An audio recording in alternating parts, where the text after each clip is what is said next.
comenzó muy bien con el diseño de Dios. Ahí comenzó todo, el diseño de Dios. Dios creó los cielos y la tierra y al final, el último día de la creación, creó al ser humano. Nos hizo a su imagen y semejanza. Vio que el hombre estaba solo y le dio compañía idónea.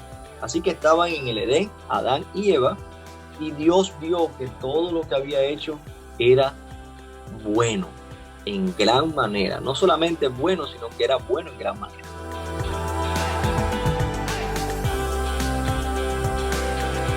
Es importante resaltar que Dios hizo la creación para el hombre, no al hombre para la creación. Entendamos eso. Es como nosotros cuando esperamos un bebé y tiempo antes de que nazca el bebé, uno se está preparando y uno compra la cunita, uno compra las cositas que va a necesitar, la ropita del bebé, todas esas cosas con mucha emoción. Uno prepara el lugar donde va a dormir el niño, prepara el cuarto, lo pinta, lo pone todo lindo, ¿verdad? Con mucha ilusión, porque es nuestro hijo que viene. Bueno, de esa misma manera hizo Dios con la creación. El propósito de la creación es el ser humano, el hombre, ¿verdad? Entonces Dios preparó el ambiente para que el hombre pudiera existir, para que el hombre pudiera estar, habitar. Así que hizo todo, el cielo, la tierra, el mar, los animales, todo responde a un sistema creado por Dios para que el hombre pudiera vivir y pudiera disfrutar de todo lo que había en la tierra. Dice así, y Dios miró todo lo que había hecho y consideró que era muy bueno, lo que acababa de decir. Y el Salmo 19:1 dice, los cielos cuentan la gloria de Dios, el firmamento proclama la obra de sus manos. ¿Qué sucedió? Pues todo iba bien hasta que Adán y Eva decidieron desobedecer.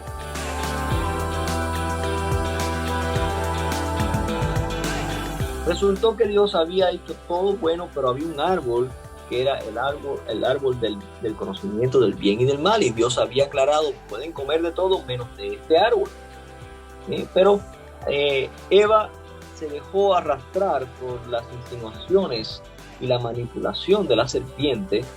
Ahí nos damos cuenta que el mal ya existía, el diablo ya se había rebelado contra Dios y estaba escondido o disfrazado de una serpiente.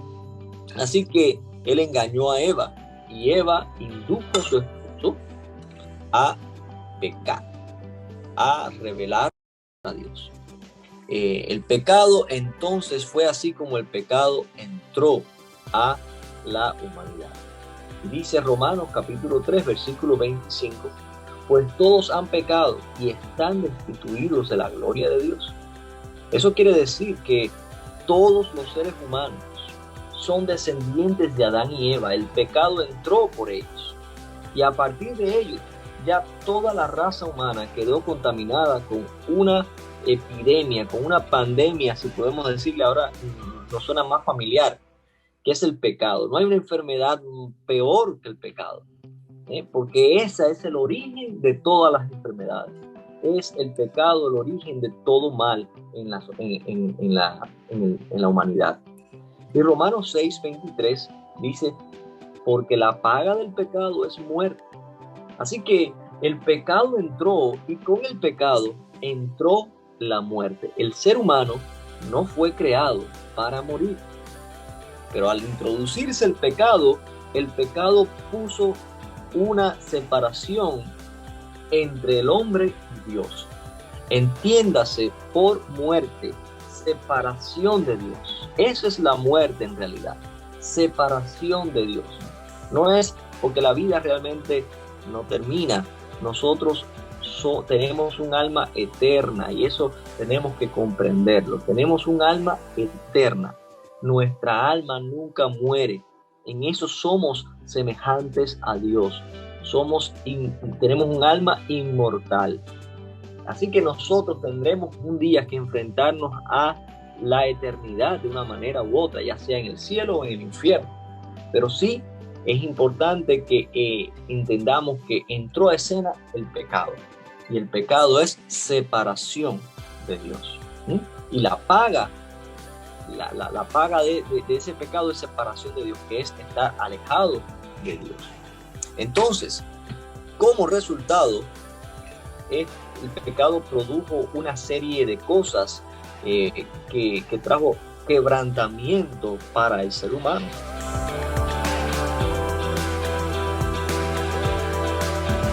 Lo primero malo que le sucedió a Adán y Eva fue que tuvieron que salir del jardín maravilloso del Edén, que Dios había preparado para que ellos vivieran y tuvieran de todo.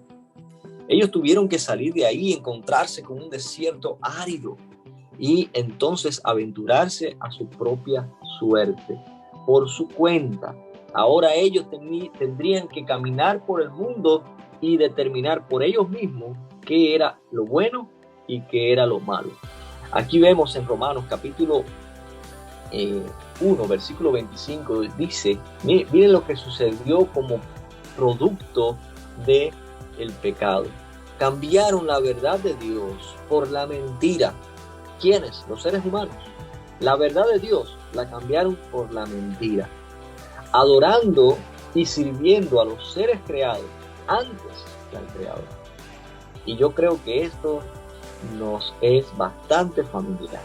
Nosotros lo vemos por todos lados. La gente adora a las criaturas, no al Creador. Adora todo, incluso a sí mismo el ser humano se adora. Cambiaron el foco de atención, cambiaron el objeto de adoración que era Dios, ahora son otras cosas y eso se llama idolatría, ¿cierto? Entonces, y dice el Proverbios capítulo 14, versículo 12, ¿verdad? Hay caminos que al hombre le parecen rectos, pero que acaban por ser caminos de muerte. Entonces ahora el ser humano se encontraba en un mundo donde no sabían por ellos mismos decidir qué es lo bueno y qué es lo malo. No sabían. Entonces hay caminos que le parecían buenos, pero su fin es camino de muerte. Les lleva a la muerte. Entonces, ¿cómo poder saber qué es lo bueno y lo malo? La única manera es reconciliándose con Dios. Pero el ser humano, con el pecado nos mantiene separados de Dios. ¿Ven el problema? Ahora hay una crisis creada. Entró el pecado, el quebrantamiento, los seres humanos ahora andan experimentando a ver qué cosa es bueno y qué cosa es malo, porque por sí mismos no saben qué cosa es lo bueno y qué cosa es lo malo. Ellos mismos cambiaron la verdad por la mentira, prefirieron la mentira y constantemente lo vemos que sucede. El ser humano sigue prefiriendo la mentira. Ahora, en medio de esta crisis, Dios da una solución. Da una solución al problema.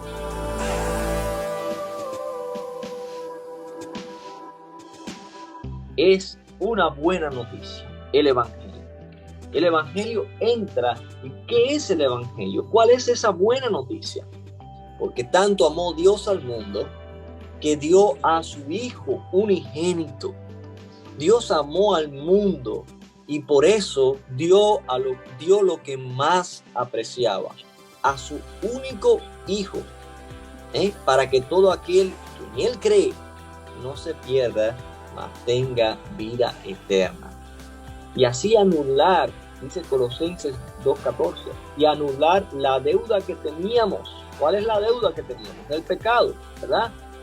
El pecado nos puso en deuda para con Dios, nos dejó en bancarrota para con Dios. Él anuló esa deuda que nos era adversa, clavándola en la cruz. Fuimos absueltos porque Cristo pagó el precio de nuestra culpa. Cristo pagó por nuestros pecados. Ya nosotros no tenemos que morir. Ya si nosotros ponemos nuestra fe en Cristo, ya no tenemos que sufrir esas consecuencias. Ya no tenemos que pagar por ese pecado. Ya Cristo lo pagó. Él tomó nuestro lugar. Y ahora nosotros podemos reconciliarnos con el Padre y podemos entonces discernir entre lo que es bueno y lo que es malo. Este versículo es bueno que ustedes se lo memoricen, porque estos dos versículos contienen el mensaje concentrado del Evangelio.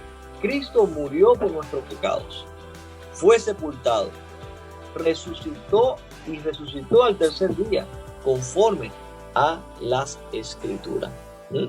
Así que, hermanos, esta es la buena noticia que Dios da. Pero no solamente da la buena noticia.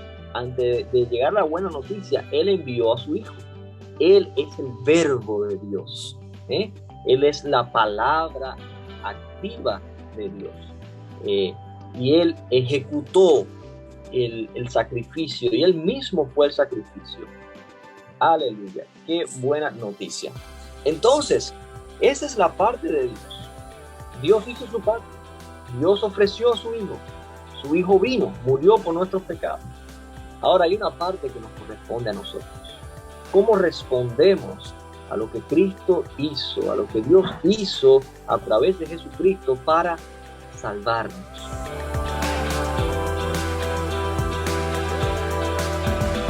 Ya hizo su parte. Lo que nosotros no podíamos hacer, lo hizo Cristo. Y porque ni aún nuestra muerte podía pagar por el pecado. Nuestra deuda es tan grande que nuestra muerte no paga el pecado, no es suficiente. Pero Jesucristo, siendo perfecto, el Cordero perfecto, sin mancha, sin pecado, Él pudo pagar por nuestros pecados. Ahora, ¿cuál es la respuesta que se requiere para que esa salvación, para que esa buena noticia sea efectiva en nosotros? Lo que requiere de parte de nosotros es arrepentimiento y fe. Mucha gente le dirá a ustedes, bueno, ¿y de qué tengo que arrepentirme? ¿Por qué tengo que arrepentirme? Yo he sido una persona buena, yo he sido una persona que no he matado a nadie, no he robado a nadie, yo no digo mentiras. La verdad es que, con lo que leímos ahorita, por cuanto todos pecaron y están destituidos de la gloria de Dios. Todos pecados, todos hemos pecado, todos debemos arrepentirnos. Y arrepentirse es darse la vuelta, es dar un giro de 180 grados, darse la vuelta por completo y comenzar de nuevo de la manera correcta. Así que primero hay que arrepentirse, reconocer que somos pecadores, reconocer que hemos fallado a Dios. El arrepentimiento implica también un dolor profundo, ¿verdad? Cuando uno se arrepiente, a uno le duele haberle fallado a Dios. Así que ese arrepentimiento genuino tiene que ocurrir. Y entonces usted mira a Dios con fe, la fe puesta en Jesucristo, lo que Cristo hizo en la cruz. ¿Qué nos dice Marcos capítulo 1, versículo 15? Arrepiéntase y crean las buenas nuevas. Arrepiéntanse y crean las buenas nuevas. Según Marcos 1:15 lo dice el Señor. Porque por gracia ustedes han sido salvados mediante la fe. Esto no procede de ustedes, sino que es el regalo de Dios, no por obras, para que nadie se jacte. Efesios 2, del 8 al 9. Y dice Romanos 10:9, que si confiesas con tu boca que Jesús es el Señor y crees en tu corazón que Dios le levantó de los muertos, serás salvo. ¡Wow! Esta es la buena noticia. Pero la buena noticia es que Cristo vino. Ahora, ¿qué nos corresponde a nosotros? En primer lugar, arrepentirnos y creer. Arrepiéntanse y crean. ¿Por qué? Porque este es un regalo que Dios ha dado. La salvación en Cristo es un regalo de Dios. Nosotros no la podemos ganar. Nosotros no la merecemos. Solamente podemos recibirla como un regalo cuando creemos que es veraz Dios y que Cristo es el Hijo de Dios y que su sacrificio es suficiente para perdonar nuestros pecados. Y esto, por eso dice, esto no procede de ustedes, sino que es un regalo de Dios. No hay obra que nosotros podamos hacer que nos ayude a conquistar la salvación eterna. Y este es el error que cometen la gente hoy en día, y aún los cristianos. Nosotros mismos nos vemos muchas veces luchando, haciendo cosas, sacrificios para ganar el favor de Dios. Y eso está incorrecto. En nuestro sacrificio, nuestra devoción, nuestro esfuerzo no debe ser para ganar el favor de Dios, debe ser para agradecer a Dios por el favor que ya nos ha demostrado en Cristo Jesús. Un corazón redimido, un corazón regenerado, un corazón que se vuelve a Dios, ya no necesita hacer obra para ganar el favor de Dios, necesita hacer obra porque esa es la manera como uno expresa la gratitud a Dios, ¿verdad? Esa pasión, uno entiende que la salvación ha sido tan grande que uno no sabe qué hacer y uno se desborda en expresiones de adoración, en expresiones de sacrificio hacia Dios, ¿verdad? Porque siempre estaremos en deuda para con Dios. Ahora, después que uno se arrepiente y después que uno pone su fe en Jesucristo, ahí es cuando empieza entonces la vida a cambiar.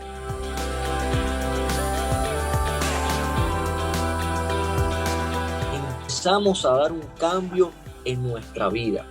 Ya ahora el Evangelio llega a nosotros, nos impacta, y miren lo que dice Filipenses 2:13. Pues Dios es quien produce en ustedes tanto el querer como el hacer, para que se cumpla su buena voluntad. Ahí nos damos cuenta que ahora el Evangelio produce obras, pero es porque el Espíritu Santo ya vino a nuestras vidas cuando pusimos nuestra fe en Cristo. Y entonces el Espíritu Santo produce en nosotros tanto el querer hacer lo bueno como el poder para hacerlo. Porque no solamente querer hacerlo, sino es poder hacerlo. ¿Sí? Entonces, Efesios capítulo 2:10 nos dice, porque somos hechura de Dios, creados en Cristo Jesús para buenas obras. Ese es el nuevo hombre regenerado, ¿verdad? Esa es la nueva Carla, ese es el nuevo Edgar, el nuevo Wilfredo, la nueva Mercedes, el nuevo Freddy, ¿verdad? Ahora usted ha sido recreado, una criatura nueva, porque somos hechuras de Dios, creados en Cristo Jesús. ¿Para qué? Para buenas obras. ¿Ven? Que las buenas obras no son malas, son buenas, siempre son buenas, pero la motivación es diferente. Ahora la motivación es de gratitud, es de adoración. Si usted sirve al Señor, usted lo hace porque en primera porque es su deber, porque usted fue creado para buenas obras, pero porque usted quiere expresarle a Dios su mejor adoración, la cual Dios dispuso de antemano a fin de que las pongamos en práctica. Ahora nosotros sabemos lo que es bueno, lo que debemos hacer, y no hacerlo constituye una desobediencia.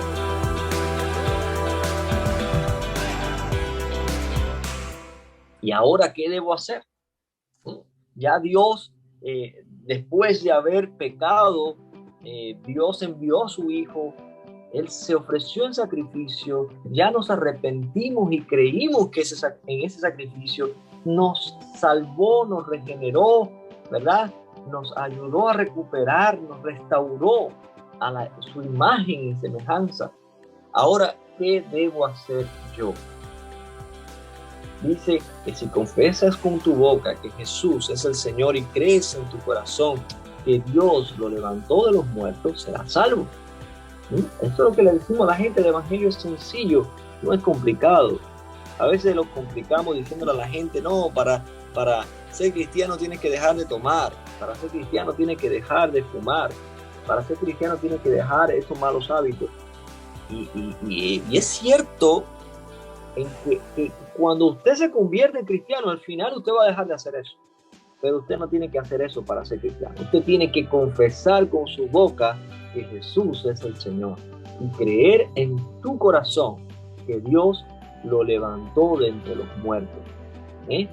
Porque todo el que invoque el nombre del Señor será salvo. Así de sencillo. No hay que complicarlo, así se lo decimos a la gente. Romanos 10:13 lo dice así de sencillo. Es importante. Ahora que es salvo, usted debe buscar de Dios en oración. Dios quiere que hablemos con Él todo aquello que a nosotros nos importa, ¿verdad? Y que lo hagamos regularmente, no solamente a la hora de comer, no solamente cuando me voy a acostar, sino que constantemente usted está trabajando y en su mente vienen cosas que le preocupan. Usted puede orar sin necesidad de cerrar los ojos. Usted puede orar, usted puede clamar. Dios está las 24 horas del día, los 7 días de la semana, ahí disponible para escucharnos y atender a nuestros ruegos.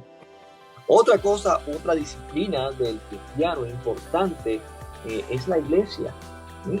Ser parte de la iglesia, conectarse con la iglesia y asistir regularmente a la comunión con la iglesia, porque nos alentamos unos a otros, nos enseñamos unos a otros, nos perdonamos unos a otros y todos los unos a otros que la Biblia nos dice que debemos practicar. Si no participamos de la comunión con la iglesia, no podemos practicar los unos a otros que nos manda la Biblia.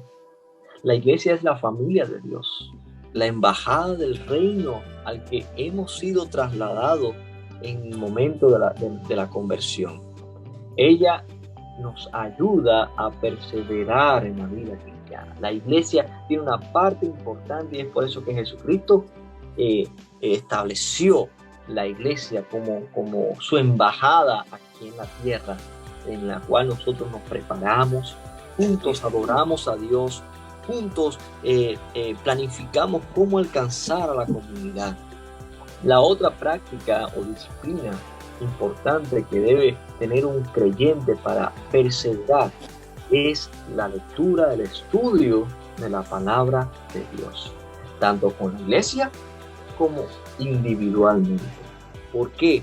Porque cuando alguien lee la palabra de Dios, se convierte en una persona sabia, se convierte en una persona que en sus conversaciones están siempre adornadas con palabras de la Biblia. Que una persona que todo lo que habla lo dice con gracia y todo lo que emprende prospera. Usted no puede saber cómo agradar a Dios si usted no lee la Biblia. Usted no puede saber conocer la verdad y ser libre si usted no conoce la palabra de Dios. Y después que ya usted tiene un hábito de orar, de asistir a la iglesia, de leer la palabra de Dios, usted tiene que hacer algo. Y es lo que nosotros debemos, para lo cual nosotros nos estamos preparando, para compartir el mensaje del Evangelio. Aleluya. Eso es un gran privilegio que usted y yo tenemos. Por eso es que somos una iglesia, porque nuestra misión, nuestra meta, nuestro anhelo, nuestro deseo es compartir el mensaje del Evangelio. Ahora que ha experimentado su nueva vida en Cristo, comparta la buena noticia del Evangelio con otras personas. Eso es lo que nos corresponde a nosotros hacer.